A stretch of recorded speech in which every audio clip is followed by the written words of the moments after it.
Salam Indonesia. Anda menyaksikan berita terkini bersama saya Pradana Adiputra. Warga terjangkit COVID-19 di Bali masih bertambah Selasa 1 Juni 2021. Jumlahnya tetap berada di 2 digit, namun menjadi terendah dalam 10 bulan terakhir sejak pandemi melanda. Pasien sembuh masih dilaporkan bertambah lebih banyak dari kasus baru. Jumlah kenaikannya juga ada di 2 digit.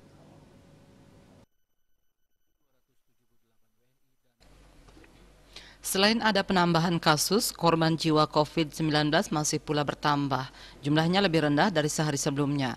Menurut data Satgas Penanganan COVID-19 Bali, terdapat 28 kasus baru. Dengan demikian, kumulatif kasus yang ditangani Bali mencapai 47.287 orang. Sementara itu, tambahan korban jiwa mencapai 1 orang. Kumulatif korban jiwa COVID-19 mencapai 1.503 orang atau 3,18%. Rinciannya 1.497 WNI dan 6 WNA. Pasien sembuh bertambah mencapai 50 orang, sehingga total pasien sembuh saat ini sebanyak 45.173 orang atau 95,53%. Jumlah kasus aktif yang masih dirawat maupun menjalani karantina berjumlah 611 orang atau 1,29%.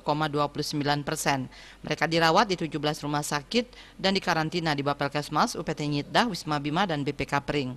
Dia Dewi, Bali Pos melaporkan.